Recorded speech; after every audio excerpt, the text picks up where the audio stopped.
நடிகர் ரஜினிகாந்த் உடல்நலக் குறைவால் நேற்றிரவு அப்போலோ மருத்துவமனையில் அனுமதிக்கப்பட்டிருக்காரு. வேட்டையன் படம் அக்டோபர் 10ஆம் தேதி ரிலீஸ் ஆக இருக்கிற சூழல்ல ரஜினி ஹாஸ்பிட்டலில் அனுமதிக்கப்பட்டிருக்கிறது அவரது ரசிகர்களிடையே சோகத்தையும் அதிர்ச்சியும் ஏற்படுத்தியிருக்குது.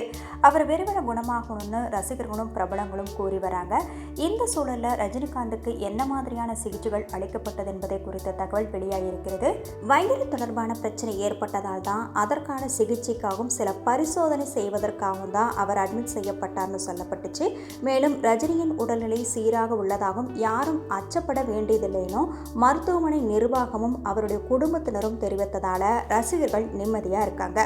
இந்த நிலையில நேற்று அனுமதிக்கப்பட்ட ரஜினிக்கு மருத்துவமனையில என்ன மாதிரியான சிகிச்சைகள் மேற்கொள்ளப்பட்டது தொடர்பான தகவல்கள் வெளியாகிருக்கு.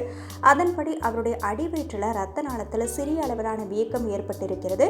அதற்கான சிகிச்சை அளிக்கப்பட்டதாக தெரிகிறது. 1 மணி நேரம் நடந்த அந்த சிகிச்சை வீக்கம் வந்ததற்கான காரணத்தை மருத்துவர்கள் கண்டறிஞ்சாங்க. மேலும் உணவு செரிமான பிரச்சனை, சிறுநீரக பிரச்சனை இருக்கிறதாங்கிறது கண்டறிவதற்கான பரிசோதனைகளும் நல்லபடியாக நடந்து முடிந்ததாகவும் இப்போது அவர் தனி அறைக்கு மாற்றப்பட்டிருக்கிறார்னு சொல்லப்படுது.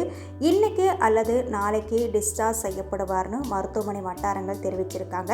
மேலும் ரஜினிக்கு அளிக்கப்பட்ட சிகிச்சைகள், செய்யப்பட்ட பரிசோதனைகள் குறித்து ஒரு அறிக்கையும் வெளியாக வாய்ப்புகள் இருப்பதாக கருதப்படுது.